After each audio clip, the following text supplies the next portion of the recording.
오늘은 37번째 빌리 그레이엄 목사님 그 책 하나님과의 평화 Peace with God 이라는 책보다는 이제 그분의 생애와 공헌 이런 거 더 위주로 말씀 나누겠습니다. 요한복음 3장 16절 교환에 있으니까 같이 읽으면 되겠습니다. 시작. 하나님께서 세상을 이처럼 사랑하셔서 외아들을 주셨으니 이는 그를 믿는 사람마다 멸망하지 않고 영생을 얻게 하려는 것이다. 아멘. 빌리 그레이엄 목사님을 이제 뭐 어떤 분이냐 이렇게 설명한다면 여러 가지가 있겠는데 이렇게 한번 설명해 보겠습니다. 인류 역사상 가장 많은 사람에게 직접 복음을 전한 사람이다.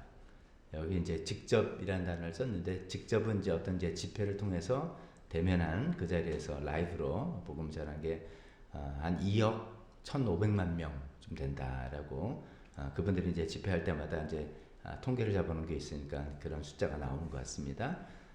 그리고 방송을 통해서는 그분은 이제 나중에 보지만 방송을 통해서 이제 부흥회를 집회를 이끈 선구자 역할을 하고 그랬는데 방송을 통해서는 한 22억 명에게 복음을 전한 사람이다 이렇게 알려졌는데 22억이라면 이제 그분이 활동하던 당시에 전 세계 인구의 3분의 1이라고 하네요. 뭐 대단한 거죠. 전 세계 인구의 3분의 1에게 복음을 전했다. 참 대단한 사역을 하신 분이고 그 이제 별명이에요. 별명 따옴표를 붙였죠. 개신교의 교황 혹은 복음주의 교황. 천주교에는 교황이 있고 이제 개신교 쪽에서는 이 사람이 완전히 탑 리더다. 뭐 이런 의미겠죠. 복음주의 교황은 무슨 말이냐? 요건 이제 나중에 설명을 하면서 말씀을 드리겠습니다. 이렇게 이제 알려진 분인데 그분에 대해서 그것도 책에 대해서 간단하게 살펴보겠습니다. 먼저 이제 그분이 활동했던 시대적 배경을 보면 주로 활동한 게 1950년, 40년대에서부터 이제 주로 이제 50년대겠죠. 일단 활동은. 근데 그분이 활동하던 그 시대, 40년에서 70년대 그 시대적 배경을 보면 첫 번째는 냉전 체제입니다. 지금은 이제 미중 갈등인데 그때는 미소, 지금보다 더 좀 갈등이 더 심했죠. 핵무기 경쟁하고 군비 경쟁하고 완전히 소통하지도 않고 막 이런 시대였으니까 그 시대는 생각해 보면 이제 한국 때문에 인류의 종말이 곧 오지 않을까라는 이런 불안과 공포가 온 전 세계 사람들에게 쫙 불안감으로 쫙 저변에 있었던 그런 시대였습니다. 또 이제 공산주의, 그러니까 소련 공산주의가 소련도 그렇고 중국도 그렇고 뭐 동유럽 다 그렇게 되는 또 쿠바도 이렇게 되고 하는데 이게 이제 신앙인 크리스천 입장에서는 이제 이념 체제를 떠나서 저게 적그리스도 세력 아니야? 뭐 이런 그래서 결국 우리가 신앙과 자유를 빼앗기는 거 아닌가? 이런 이제 생각까지도 곁들여서 굉장히 좀 두려움과 공포를 주는 그런 시대였죠. 두 번째 이제 신학적 대립 요거 조금 요게 중요하다고 보는데요. 거기 이제 용어에 제가 이제 전통적인 복음주의, 그다음에 자유주의, 근본주의 이렇게 써놓고 그다음에 그 다음 주에는 신복음주의 이렇게 써놨습니다. 그 좀 설명드리면은 자유주의 신학이라고 저희가 이제 간간히 몇 번 소개했잖아요. 독일에서부터 시작해서 이제 성경을 이성으로 합리적으로 내가 이해할 수 있고 받아들일 수 있는 것만 받아들인다. 뭐 이제 간단히 말하면 그런 겁니다. 그러니까 이제 기적도 믿지 않냐고 그건 뭐 그 당시 사람들이 고대인들이 그렇게 이해했던 거지라고 라든지 등등 여러 가지 이제 전통적인 신앙 그전에는 뭐 그냥 신앙했는데 자유주의가 들어오면서 이제 그전 시대를 전통적인 복음주의라고 이제 표현을 해보게 됩니다. 그런 전통적인 복음주의로 우리가 존 웨슬레니 뭐 쫙 이때까지 이렇게 종교 교육서부터 쭉 오던 그 신앙에 새로운 이제 도전이 온 거죠. 기독교 내에 자유주의 신학이 들어온 겁니다. 그래서 큰 혼란을 겪게 됐어요. 그러다 보니까 이제 이에 대해서 또 반응이 나오는 것이 근본주의가 일어났습니다. 펀더멘털리스트라고 하죠. 주로 미국에서도 나왔는데 근본주의가 이게 안 되겠다. 이거 우리 정통 교리를 사수해야 된다라고 하면서 우리가 그러면 고수하는 5가지 정통 교리가 뭐냐 해서 5가지 전통 교리를 주장했습니다. 제가 여기다 적지는 않았는데 다 우리가 뭐 쉽게 이해하는 겁니다. 첫 번째, 성경의 무호성. 성경은 틀린 게 없다. 두 번째, 그리스도의 예수님의 동정녀 탄생. 그래야지만 죄 없이 태어나고 그분의 십자가 죽음이 다 이제 말이 떨어지는 거지 않습니까? 그러니까 동정녀 기적이지만 예수님 동정녀 탄생. 세 번째, 예수님의 죽음은 그냥 한 인간의 멋있는 희생적인 죽음이 아니라 우리를 대속하는 대속적인 죽음이었다. 네 번째, 예수님은 육체적으로 부활했다.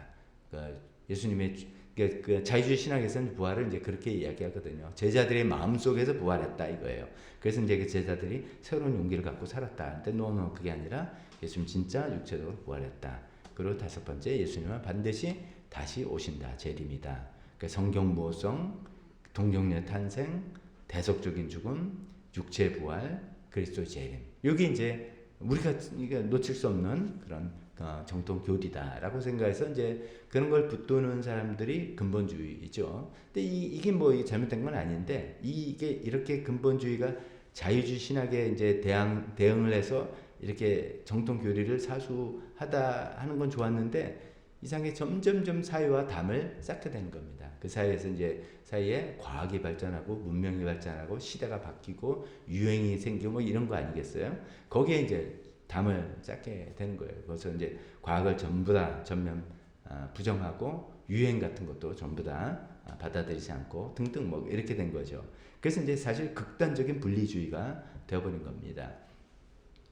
뭐 한 가지 예를 들면은 두 가지 예를 들어볼게요. 1920년대쯤에 그 미국에서 이제 큰 유명한 스콥스 재판이라는 게 있었어요. 그게 이제 미국의 기독교가 근본주의자들 이제 정통 신앙을 갖고 있는 사람들이 많이 이제 있던 그 시대에 성경이 원숭이로부터 인간이 나왔다 이런 거를 이제 어떤 교사가 가르치는 거 틀렸다라고 해서 결국 재판으로는 성경을 믿는 사람들이 즉 원숭이가 인간이 된 거 아니다는 것이 이겼어요. 근데 그 재판을 이겼는데 그 재판이 전 세계 이제 전 미국에 관심을 갖게 되면서 많은 사람들이 야, 저 기독교인들은 정말 황당한 사람들이구나. 과학을 전혀 믿지 않는 사람들이구나. 뭐 이래가지고 오히려 그 재판은 이겼지만 기독교를 믿는 사람들이 완전히 꼴통 보수 뭐 이상한 사람들로 낙인찍게 되는 그런 일이 생겼어요. 그런데 이제 그게 이제 근본주의자들의 어떤 모습이다 볼 수 있고 또 이제 한 가지 예를 들면은 지금은 좀 많이 완화됐다고 들었습니다만 이 근본주의를 주장한 사람들이 만든 밥 존스 대학교라고 있는데 그 학교에는 여학생은 반드시 치마를 입어야 돼요. 무릎 위에 올라가면 안 되고 무릎 밑에는 치마에 블라우스 평생 입어야 되고 남자는 와이셔츠에다 넥타이를 매야 되는 게 그냥 대학생인데 교복이고 데이트 말도 안 되고 학교 캠퍼스 내에도 산책길이 남자들이 갈 수 있는 산책길, 여자가 갈 수 있는 산책길 분리돼 있고 영화, 음악, 대중음악 절대로 안 돼요. 막 그런 이제 분위기였던 거죠. 그러니까 사회하고 완전히 담쌓는 분위기가 되니까 점점 사회가 동떨어지는 정통 교리를 사수하는 건 좋은데 그러다 보니까 담을 쌓게 돼서 사회가 소통이 안 되는 이제 그런 상태였습니다. 그러니까 한쪽은 자유주의, 한쪽은 근본주의 이렇게 되니까 어떻게 보면 양쪽 모두 다 대중의 지금 이제 냉전 체제면서 불안하고 문명 기술 문명 발전했지만 영적으로는 갈급함이 있고 이런 거를 해소해주지 못하고 있었던 거라는 거죠. 이럴 때 이제 나타난 게 신복음주의. 아까 이제 전통적인 복음주의와 달리 신복음주의 이런 거죠. 신복음주의는 이제 정통 교리는 분명히 지키지만 우리가 지성적으로 또 문화적으로 세상과 소통을 해야 된다라는 것이라고 생각하면 됩니다. 이제 그 신복음주의가 등장할 때 거기에 좀 선두주자격으로 리더격으로 활동한 사람이 바로 빌리 그레이엄 목사님이죠. 그래서 이제 신학교도 세우고 아주 보수주의 신학교가 아니라 그렇게 소통할 수 있는 어떤 세상 지성적으로도 소통할 수 있는 신학교, 서부에 플러 신학교 세우고 동부에 고든 컨넬 뭐 제가 이제 거기 나와서 그 스토리를 좀 들었는데 그런 배경에서 이제 세워서 지적으로도 그러니까 이제 어떻게 보면 근본주의자들은 그 자유주의 신학하는 사람들이 대화를 하다 보면 아니 뭐 이건 뭐 학문적으로 말이 안 되잖아. 학문적으로 소통이 안 되니까 말이 안 되는데 지적으로도 또 사회적으로도 문화적으로도 소통이 될 수 있는 그런 길을 찾는 게 신복음주의라고 할 수 있습니다. 거기 이제 빌리 그레이엄 목사님이 신복음주의를 세우는데 그 부징을 만들 굉장히 중요한 역할을 했죠. 오늘날에는 신복음주의라고 안 하고 신은 이제 떼버리고 오늘은 그냥 복음주의라고 합니다. 그래서 이제 저희가 보통 우리가 이제 제가 자세한 설명 없이 그래도 우리는 복음주의라고 한다고 할 때 다 이런 배경이고 오늘날에 이제 기독교 전 세계적으로 기독교의 주류가 이제 복음주의라고 볼 수 있죠. 여전히 자유주의 신학이 있고 여전히 근본주의 신학이 있고 근본주의 신학이라면 예를 들면은 국내에도 왜 그런 분들 있잖아요. 성경은 킹 제임스 버전만 하나님 말씀이고 다른 거 다 틀렸다. 그럼 사탄의 도구다. 막 이렇게 주장하시는 분이 지금도 있어요. 좀 이렇게 생각하면 지적으로도 말이 안 되는데 좀 이렇게 좀 꽉꽉 막힌 그런 분들이 있단 말이죠. 그런 이제 근본주의자 여전히 있고 또 여전히 또 기독교의 이름을 비르지만 전혀 우리가 소통할 수 없는 자유주의 신학도 있고 하지만 메인이 이 복음주의가 된 게 어쩌면 빌리 그레이엄 목사님의 굉장한 공헌이다라는 저는 생각합니다. 세 번째 그 시대 재배경에 보면 미디어의 폭발적인 발전. 이때 이제 TV가 완전히 대중화되는 거죠. 그렇게 돼서 한 번에 집회 오도는 요즘은 이제 유튜브로 한 단계 더 나갔지만은 옛날에는 거 가야지만 설교 듣고 말씀 들을 수 있는데 이제 TV라는 대중매체가 있어서 한 번에 수백만 명에게 설교할 수 있게 됐는데 자 이제 사실 이제 TV 지금도 이제 방송국에 있는 사람들이나 이렇게 생각할 때 이제 거기 출연하면 대개 다 이제 분장도 좀 화장도 좀 하고 이제 그렇게 하지 않습니까? 그러니까 TV에 화면에 나와서 이거 할 수 있는 사람이 있고 그런 거 못하는 사람이 좀 있잖아요. 이제 빌리 그레이엄 목사님이 그런 미디어 시대에 부합하는 딱 그런 인물이에요. 단정한 용모, 세련된 매너, 또 명확하고 간결한 메시지 전달 등등 이런 것들을 딱 거기에 맞춰서 그렇게 할 수 있는 그런 인물이었던 거예요. 그래서 이제 그분을 통해서 전 복음이 엄청나게 전파된 그런 거였다라고 말씀드리겠습니다. 자, 그런 시대적인 배경을 가지고 빌리 그레이엄 목사님에 대해서 한번 생각해 보겠습니다. 1918년에 태어나서 2018년에 돌아가셨고 99세로 돌아가셨다고 합니다. 이분은 이제 성장기의 회신 보면 노스캐롤라이나주의 샬롯은 지금은 좀 큰 도시예요. 근데 거기 아주 시골 농가에서 태어나신 분입니다. 어릴 때부터는 이렇게 종교에 큰 관심이 없었는데 이제 16살 때 저 남부 쪽에서 어떤 전도 이벤젤리스트라고 그러죠. 전도자가 와서 이제 전도 집회를 하는데 엄청나게 막 하는 이제 전도 집회가 있는데 그 친구 손에 끌려갔다가 거기서 딱 이제 말씀을 찔림 받은 거예요. 죄책감, 구원의 필요성 이런 걸 깨닫고 제가 믿기로 결심하면서 그분의 인생의 극적인 전환점이 16살 때 오게 됩니다. 그러다가 이제 또 신앙 기도하다 보니까 하나님께서 자기를 목회자로 부르시는 것 같아서 먼저는 플로리다에 있는 어떤 성경대 바이블 컬리지 거기 갔다가 그걸 졸업하고 시카고에 있는 위튼 대학교를 간 거죠. 그래서 위튼 대학교 출신이고 위튼 대학교는 이제 빌리 그레이엄 목사님이 우리 학교 출신이다 이거 굉장히 자부심을 갖고 있습니다.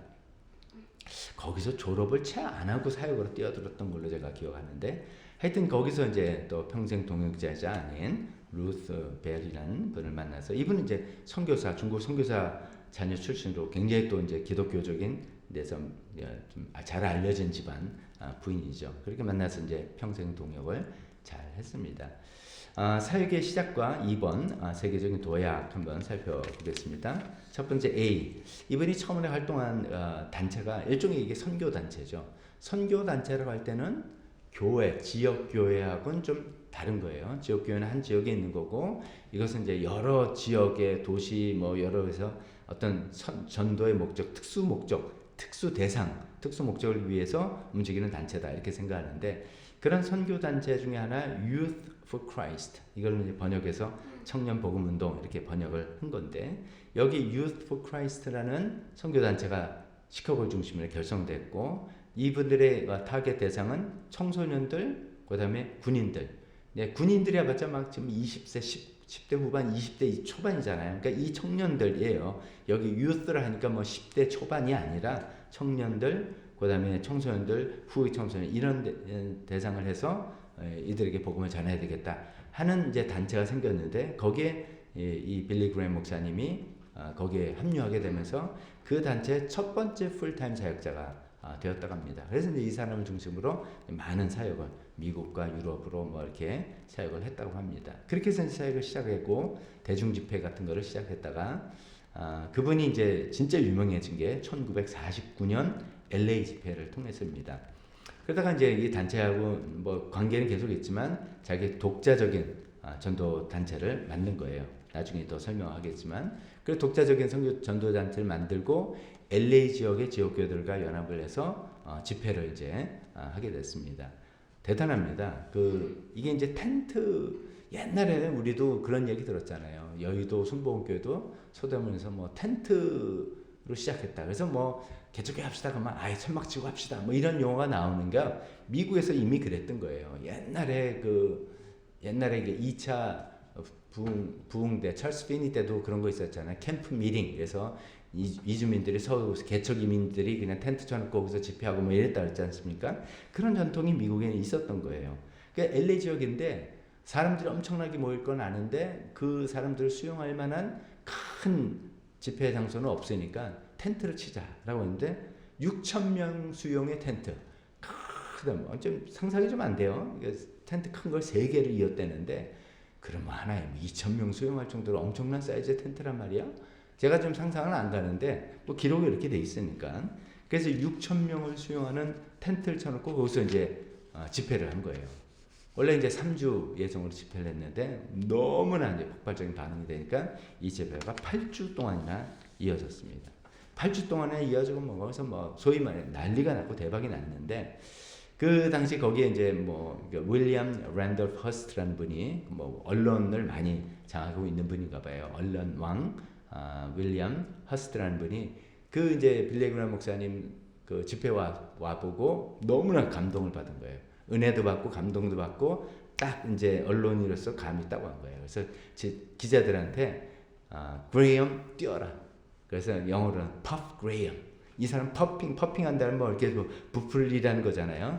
그 보고가 바람 들어가면 퍼프 피쉬 이렇게 뜨는 것처럼 이 사람 좀 방법 뛰어라는 거예요. 그래서 이제 거기에 뭐 기사에 막 나오고 대서특필되고 막 이렇게 되면서 빌리 그레이엄이 누군데? 라고 하면서 그 사람이 일약 전국적인 인물로 떠올랐습니다.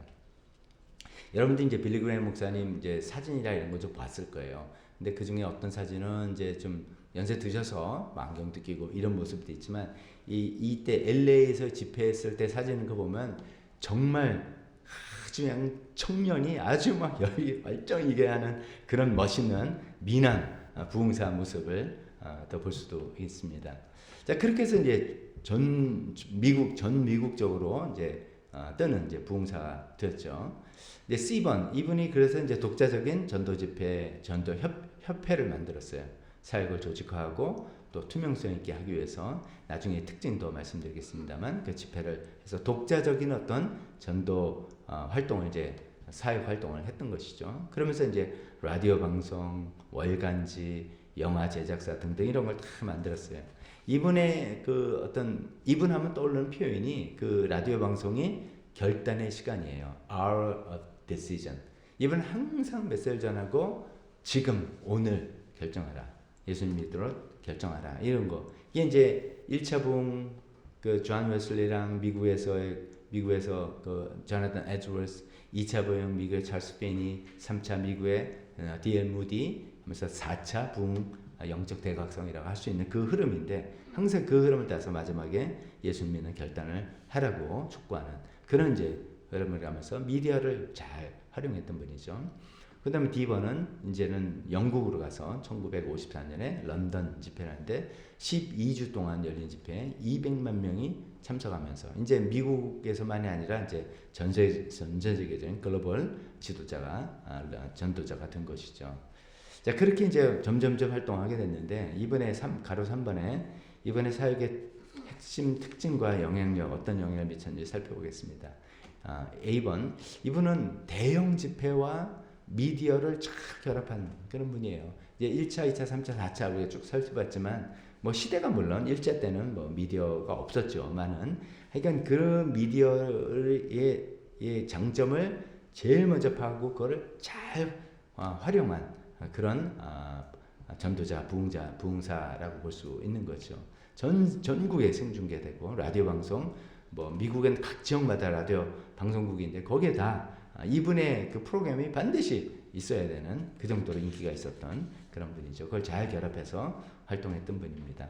두 번째, 이분 하면 항상 이분 설교 혹시 뭐 이제 영상으로 이렇게 들어보신지 모르지만 항상 이게 트레이드 마크처럼 이랍니다.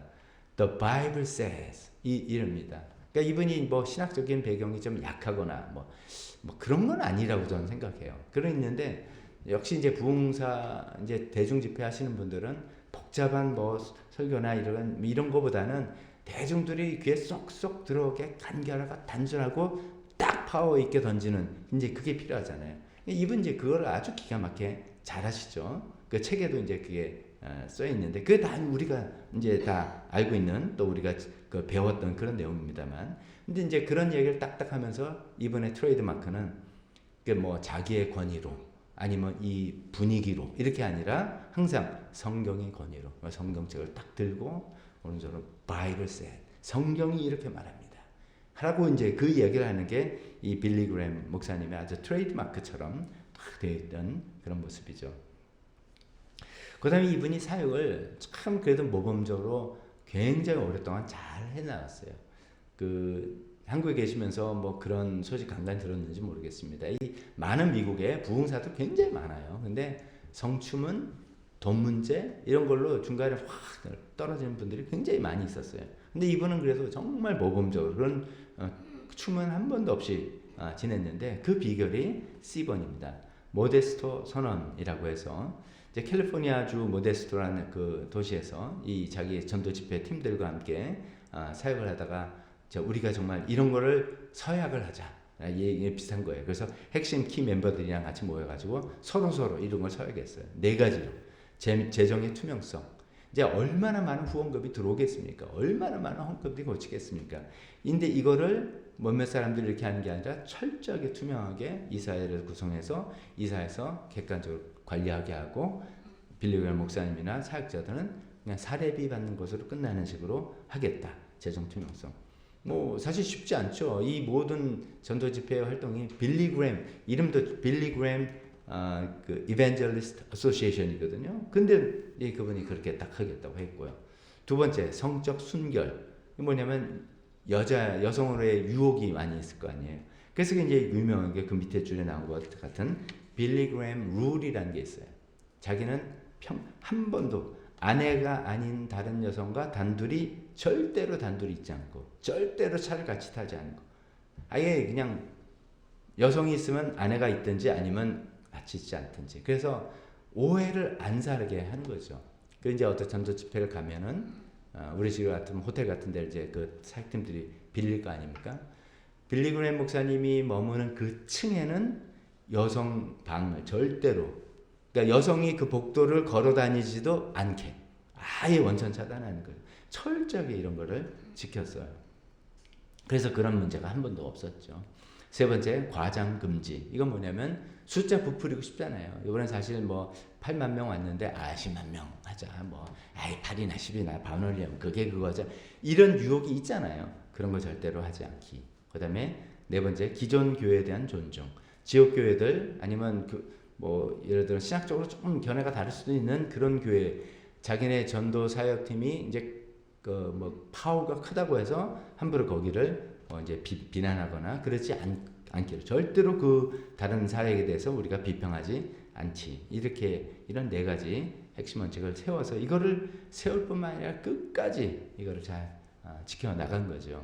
그래서 이제 그런 다른 잡음이 없이 오랫동안 끝까지 사역을 하실 수 있었던 것 같습니다. 네 번째, 이제 4번, 이번에 이제 사회적인 정치적인 행보 이런 것도 좀 살펴보면은 한편으로는 아마 이제 국내에서는 잘 알려지지 않았던 것 같아요. 인종차별에 이분이 앞장서서 인종차별을 철폐하자 한 것까지는 아니죠. 뭐 그분의 부르심은 그건 아니니까. 그럼에도 불구하고 꽤 이런 그 모습들을 보인 거예요. 그 당시 이분이 이제 1940년, 50년대부터 활동했으니까 1950년대 미국이 그 이제 인권 운동이 굉장히 심하던 때예요. 그때 미국에 이제 짐 크로우 법이라는 게 있어요. 짐 크로우 법이라는 게 뭐냐면 흑인과 백인과 흑인이 분리해서 지내자 separate but equal 이런 뜻이에요. 뭐 동등하지. 뭐 남녀 이제 뭐 인종차별 없어. 그런데 백인이 들어갈 수 있는 화장실, 흑인이 들어갈 수 있는 이거 분리해야지. 이게 분리 정책이었단 말이에요. 그러면서도 인권적으로는 동등하다고 하는 굉장히 모순된 법이 있었던 거예요. 그래서 그 당시만 해도 이제 어떤 이제 집회, 대형 집회라고 하면은 줄이 밧줄 가지고 쭉 나서 줄은 이제 앞면은 백인들 앉는 자리, 저 뒤쪽 나쁜 자리는 흑인들 앉는 자리가 밧줄로 아예 딱 이렇게 돼 있었던 거예요. 근데 이제 1953년에 테네시주에는 차타누가라는 곳에서 집회를 하면서 뭐 또 그렇게 돼 있는 거를 빌리그램 목사님이 이 밧줄을 없애라. 이 밧줄 없애지 않으면 나는 여기서 사역하지 않겠다. 그렇게 해서 이제 이야기하는 그런 이야기에서 자기 스스로 밧줄을 막 없애기도 하고, 그다음 1957년도에 뉴욕의 메디슨 스퀘어 가든 그 집회할 때 그때 이제 마틴 루터킹 주니어 목사님 흑인이잖아요. 그분을 단상에 초청하기도 하고. 그러니까 백인들이나 이런 사람 입장에서는 굉장히 어떻게 보면 거부감을 가질 수 있지만 그렇게 인종차별을 반대하면서 그렇게 동등하게 사역을 하려고 애를 썼다 이렇게 알려져 있습니다. 그리고 B번으로는 이분은 뭐 이제 이런 별명도 있잖아요. 미국의 목사, America's Pastor 뭐 이렇게도 알려져 있잖아요. 대통령 선서할 때 그때 전통적으로 이제 개신교 목사 한 분이 그 이제 축복기도 해주잖아요. 뭐 굉장히 뭐 단골 손님이죠. 늘 빌리그램 목사님이 축복기도 하고 아이젠하워 대통령 때부터인가 해서 쭉 계속 그런 얘기를 하기도 하고, 국가적인 위기 때마다 특히 이제 911 그 9.11 테러 이후에 워싱턴에서 국가 기도회 모이고 뭐 이럴 때 빌리그램 목사님이 설교하고 기도하고 하면서 이제 뭐 이제 영적인 리더가 된 거죠, 사실은. 근데 또 이제 뭐 정치적으로 너무 관여했다 뭐 이런 이제 비판도 있죠. 그 리처드 닉슨 대통령하고 굉장히 또 가까운 사이였는데 워터게이트 사건 되면서 이렇게 되면서 내가 너무 정치적으로 가까이에서는 안 되겠다는 그런 교훈도 얻었다고 합니다. 그다음에 C번 공산권과 후진국에서의 복음 전파. 이분은 이제 그런 그 냉전 체제인데도 뭐 공산권이었던 헝가리, 폴란드, 루마니아, 소련까지도 방문해서 집회를 하고 설교. 참 이 빌리그램 목사님만 당시 할 수 있는 그런 일이었었어요. 그리고 이제 한국에 방문했고, 이 굉장히 유명한 사건이잖아요. 1973년도에 서울에서 여의도 집회에서 할 때 110만 명이 한 자리에 110만 명이 모였어요. 그 당시 우리나라의 개신교인 수가 300만 명 정도 추산되어 있습니다. 그러니까 전국의 교인의 3분의 1이 그 자리에 다 모였어요. 엄청난 일이죠. 저는 이제 이때는 참 가지 못했던 것 같고, 그 다음에 74년에 엑스포라고 해서 그때도 한 100만 명 정도인데, 그때 저도 어릴 때 여의도 그 바다에 갔던 그 기억이 납니다. 그래서 이 빌리그램 목사님의 그 집회가 그 전까지는 한국의 그 기독교가 그냥 뭐 소수 뭐 그렇게 있는데 굉장히 영향을 미쳐서 한국 교회 성장에 큰 기여를 했던 사건으로 기록이 되어 있습니다. 북한에도 가서 김일성 만나가지고 뭐 성경을 주고 전도를 했는데 당연히 안 믿었죠. 그렇지만 김일성한테 가서 성경 전달해주고 예수 믿으라고 말한 그 자체 얼마나 또 대단한 일이겠습니까? 자, 마지막 5번 은퇴와 마지막 나날들. 이제 파킨슨 병으로 투병해서 돌아가셨어요. 좀 안타까운데 고향에서 돌아가서 99세로 돌아가셨는데 그 장례식도 조금 약간 감동적이죠. 그렇게 전 세계적으로 활동했던 분인데 그분의 그 관은 고향 노스캐롤라이나 주의 그 시골 목수들이 만든 그냥 저렴한 나무관이고, 그런데 그 관은 미국 국회의사당 중앙홀에 안치되는 영광을 받았다. 그렇게 알려진 분입니다. 저는 이제 빌리그램 목사님 이야기면 제가 여기는 쓰지 않았습니다만 좀 이런 비난도 좀 있어요. 나중에 그분 알고 보니까 뭐 아무나 예수님 아니더라도 구원받는다라고 이야기하는 것 같다라고 이제 그런 소문도 들었을지도 모르겠습니다. 그런 게 있는데 그걸 저도 이제 이번에 알아보니까 이제 그게 한쪽으로는 조금 오해고, 그러니까 예수님 십자가 없이도 구원받는다가 아니라 그런 입장이 아니라 이런 것이죠. 우리가 이제 저 사람이 예수 구원받은지 어떻게 아느냐? 제일 확실한 거는 복음을 전하고 올바른 복음을, 그것도 올바른 복음을 전하고 저분이 우리가 다 아는, 그래서 회개를 하고 예수님 영접하겠다고 의사가 정확히 표현을 하고 그 다음에 뭐 침례도 받고, 그럼 제일 확실하죠. 근데 이 그런 확실한 길 말고도 많이 있잖아요, 케이스가. 그리고 우리가 모르는 케이스도 많잖아요. 이제 이런 거를 이제 우리가 이게 어떻게 이걸 이해해야 될 건가라는 그런 얘기예요. 그래서 일종의 이제 포용주의라고 하는데, 분명히 이제 성경에서는 예수님을 통해서 구원을 받는다라고 하지만 항상 우리가 의문 남는 거 있잖아요. 그럼 그 복음을 들어보지 못한 사람은 어떻게 되는 거지?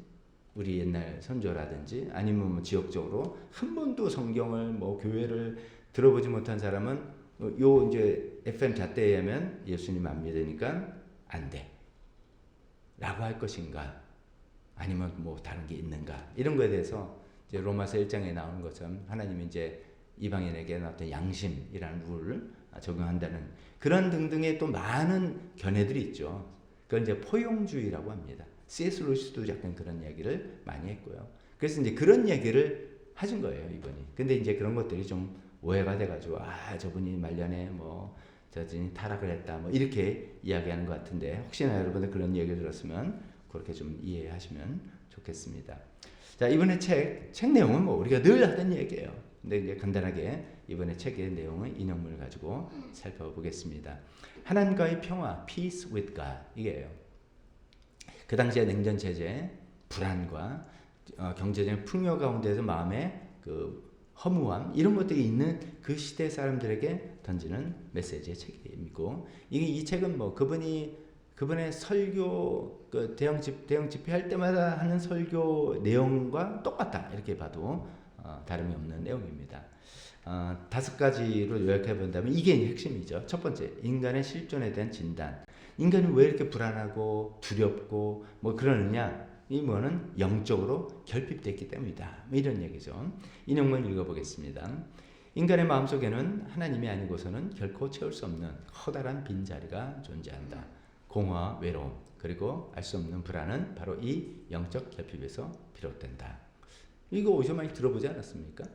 옛날에 누가 했던 얘기 아니에요? 어거스틴이, 우리 고백론 어거스틴이 이야기했고, 또 프랑스의 파스칼도 그 어거스틴의 말을 인용하면 그 선상에서 또 비슷한 이야기를 했고, 그런 얘기죠. 어거스틴과 파스칼의 한 이야기를 현대식으로 표현해서 이게 우리의 인간의 가장 큰 문제다. 우리 이 빈자리가 다 있는데 뭐 돈이 없어서 문제가 아니라, 건강이 나빠서 문제가 아니라, 지금 소련이랑 뭐 이게 문제가 아니라 우리 마음속에 있는 이 빈자리, 커다란 빈자리, 하나님으로만 채워지는 빈자리가 있는데 이 결핍이 우리 인간의 가장 큰 문제다라는 이야기를 하는 거죠. 그래서 이제 설교 때마다 그 이야기를 하고, 여러 가지 예를 들어서 이야기하고, 찬양을 통해서 이야기를 하고, 이 책을 통해서 우리에게도 이야기하고 있는 것이죠. 두 번째는 죄의 본질. 죄란 대체 뭐냐? 죄는 하나님으로부터 분리다. 하나님부터 떠난 것이 바로 죄다. 너무나 당연하죠. 제가 이제 이 말씀 드리면서 새로운 거 하나도 없네요. 그러면 저는 감사해요. 왜냐하면 우리가 이런 디딤돌 위해서 올바르게 저도 이제 전달해 드렸다, 이렇게 생각이 되는 건데, 그런 거예요. 이런 분들의 공헌 기여를 통해서, 도움을 통해서 우리가 이렇게 쌓게 된 것이죠. 죄는, 인용문 읽어보면, 죄는 단순히 도덕적 행위를 위반하는 것에 그치는 게 아니라 죄의 본질은 하나님을 향한 거역이며 인간 스스로 자기 삶의 주인이 되려는 교만이다. 뭐 너무나도 당연한 얘기죠. 그다음에 또 이런 표현도 너무 많이 들어보셨을 거예요. 죄, 영어로는 sin, S-I-N의 한가운데 I라는 철자가 있다. 이게 문제다, 이거죠. 죄의 본질은 다름 아닌 그런 I, 나, 자기중심성, 그것이 문제다 라는 그런 얘기를 이야기하고 있습니다. 요 얘기는 이제 시대를 떠나서라도 들어도 뭐 당연한 것인데, 그때 당시 왜 이런 얘기를 꼭 했나라고 생각해보면 그럽니다. 자유주의 신학, 아까 이제 신학적인 대립 이야기했잖아요. 자유주의 신학은 그 출발부터 인간이 죄인이라는 생각이 별로 없는 거예요. 인간의 굉장히 낙관적인 생각을 갖고 있어요. 이성으로 하나님 말씀 판단한다니까 낙관적인 생각을 갖고 있어요. 그래서 죄를 그냥 좀 몰라서 그런 거야. 단순한 무지 아니면 좀 미숙해서 그런 거야. 사회적인 미숙감 이렇게 좀 보고 있었단 말이죠. 근데 아니다 이거예요. 죄는 그런 게 아니야. 몰라서가 아니라 미숙해서가 아니라 내 안에 하나님을 두지 않는 그런 본질적으로 하나님의 거역이야. 이런 거죠. 또 당시에 그러면 이제 뭐 근본주의라 그럴까요? 뭐 교회를 잘 다닌다는 사람들도 그 당시에 미국에 이제 중산층이 점점 이제 많이 생겼단 말이죠. 그러면 이제 집에 TV 딱 있고 자동차 있고 주말에 놀러 딱 다니고 이제 뭐 이렇게 잘 사니까 교회 거 막 가고 그다음 내가 뭐 삶과 마음의 여유가 있는 사람은 나쁜 말과 나쁜 행동 별로 할 일이 없잖아요. 그러다 보니까 나는 정말 착한 사람이야. 난 나 같은 사람 괜찮아. 이렇게 생각하는 사람들이 점점 많아지고 있는데 너는 그거 아니다. 도덕적으로 뭐 나쁜 말 안 했고 나쁜 짓 안 했다가 아니라 하나님을 마음의 중심에 뒀느냐 안 했느냐. 여기에 달렸다 해서 그 당시에 사람들에게 정말 꼭 필요하고 지금도 물론 필요한 그런 말씀이죠. 또 세 번째 당연히 너무나 당연히 이 연결될 말씀이죠. 십자가의 의미. 이것은 하나님의 공의와 사랑의 교차점이다. 뭐 지난주에 뭐 설교 때 잠깐 말씀드린 거니까 뭐 그런 내용이죠. 인용문만 읽어보면 십자가는 하나님의 엄중한 공의와 한없는 사랑이 만나는 유일한 장소이다. 예수 그리스도께서 십자가에서 우리가 받아야 할 형벌을 대신 받으심으로 평화의 길이 열렸다. 이게 이제 너무나 당연한 얘기지만 아까 제가 근본주의 이제 자유주의에 대응해서 근본주의가 나오면서 5가지 교리를 붙들었다 이 얘기했잖아요. 거기 예수님의 대속적인 죽음 뭐 당연하지 뭐 그게 이렇게 한 게 아니라는 거예요. 그러니까 예수님은 멋있는 사람이고 예수님 참 의인인데 정말 우리가 본받을 만한 그 어떤 뭐 이제 완전한 한 인간이라고 보는 그런 생각들이 자유주의 신학과 기독교 밖에서는 많이 있단 말이죠. 근데 그게 아니라 그분의 죽음이 나를 대신 속하는 그래서 공의와 사랑을 해결하는 그런 것이다 라는 것을 계속해서 강조하실 수밖에 없었던 거죠. 두 번째 문장 읽어보겠습니다. 하나님의 공의와 사랑 사이에 거대한 긴장이 존재하는 것처럼 보인다. 저는 지난주에 하나님의 딜레마라고 이걸 표현했죠. 공의는 죄인을 벌하라 부르짖고 사랑은 죄인을 용서하라 부르짖는다. 이 거대한 갈등이 해결된 우주 유일의 장소가 바로 갈보리 십자가이다 라는 말씀이죠. 네 번째, 그는 십자가를 알았고 믿게 됐고 수긍이 됐다면 어떻게 할 거냐. 네 번째, 구원의 결단. 믿음은 단순히 교리를 머리로 믿는 지적 동의가 아니다. 믿음은 나 자신의 모든 것을 그리스도께 맡기고 의지하는 인격적인 결단이자 내어 맡깁니다. 그래서 이제 항상 그 decision, hour of decision, 결단의 시간, 결심의 시간이라고 강조한다고 말씀드렸잖아요. 그 밑에 예가 좀 더 쉽게 이해되는 것 같습니다. 당신은 비행기 표가 있고 비행기가 안전하다는 사실을 믿는다. 지적인 동의 있다는 거예요. 또 그 비행기가 목적지까지 갈 수 있다는 것도 동의. 이거 타면은 저 인천에서 저기 뭐 어디 뭐 동경 가는 비행기지 동의한다. 그러나 당신이 직접 발을 내딛어 비행기 좌석에 앉기 전까지는 결코 여행을 시작한 것이 아니다. 믿음이란 바로 그 비행기에 탑승하는 의지의 결단이다. 그 결단을 지금 해야 된다라고 강조를 했던 거죠. 다섯 번째, 회심한 이후에 구원의 열매로서의 제자도. 예수님 영접한 사람은 새로운 피조물이라서 진정한 구원의 확신은 삶의 변화와 거룩한 삶을 향한 열망 그리고 이웃을 향한 사랑의 열매로 나타난다.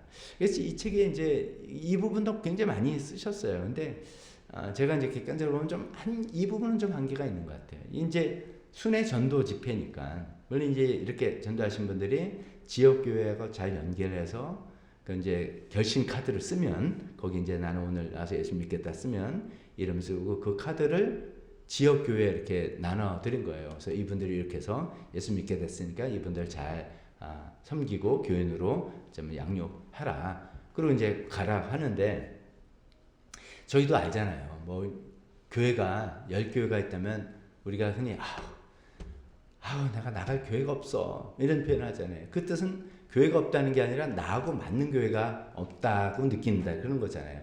그게 참 묘하잖아요. 와서 이건 찬양이 좀 이상해. 아니 목사님 설교 스타일이 좀 사람들이 좀 예를 들어 나랑 말이 안 통하는 것 같고 교회 여러 가지를 가지고 이게 내가 나한테 맞느냐 안 맞느냐 다 결정되잖아요.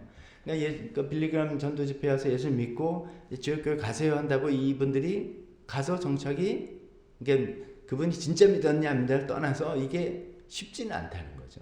그래서 안타깝게도 통계상 10%밖에 정착이 안 됐대요. 그러니까 나머지 8, 90%는 어떻게 됐는지는 잘 모르지만 예수님 믿고 그 다음에 나중에 나갔는지 어떻게 이사가서 나갔는지 모르지만 10에서 15%밖에 이제 지역교회로 연결돼서 진짜로 신앙생활 이어나간 정착률이 좀 낮다. 그건 이제 어떻게 보면 이 대형 전도 집회 한계라고 볼 수가 있겠죠. 근데 이제 그래도 이거를 굉장히 강조했고 지역교회 뿌리 내려서 그래서 사실 지역교회가 굉장히 중요한 것이죠.